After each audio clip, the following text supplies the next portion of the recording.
আমার বাবার বয়স প্রায় 60। মাঝে মাঝে চিন্তা করি সবার মতো আমার বাবাও কি আমাকে ছেড়ে চলে যাবে?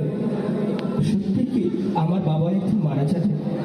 ভাবতে আমার শরীরটা যেন শিউরে ওঠে, চোখটা যেন নিয়ন্ত্রণহীন হয়ে পড়ে, আমার পৃথিবীটা যেন স্তব্ধ হয়ে যায়।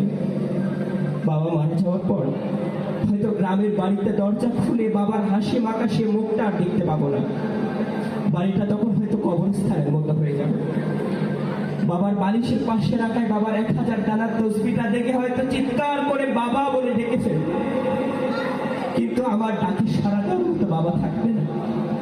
টেবিলে রাখা বাবার চশমা আর কোরআনটা হয়তো আগের মতোই থাকবে, কিন্তু বাবার কণ্ঠে সেই সুমধুর তেলাওয়াতটা হয়তো আর শুনতে পাবো। হয়তো বাবা তাবাসসুমকে কাছে পেয়ে সব কাজ ভুলে হয়তো তাকে নিয়ে আর ঘুরতে যাবে না। ফোনটা হাতে নিয়ে ফেসবুকের ছোটখাটো বিষয় নিয়ে আমার কাছে ঠিক করতে চাইবে না। বাবার প্রিয় চিনির জাম হয়তো তার মৃত্যুর পরে এই চিনির জামে আমি আর কামড় দিতে পারবো না। বাবা হারানোর এই দৃশ্যটি সহ্য করা আমার পক্ষে সম্ভব না। তাই আল্লাহর কাছে অনুরোধ, আল্লাহ বাবার মৃত্যুর একদিন আগ পর্যন্ত আমাকে বাঁচিয়ে রাখো এবং সৃষ্টিকর্তার কাছে একটাই প্রার্থনা, হে আল্লাহ সকল বাবাকে ভালো রেখো, নেক হায়াত দান করো।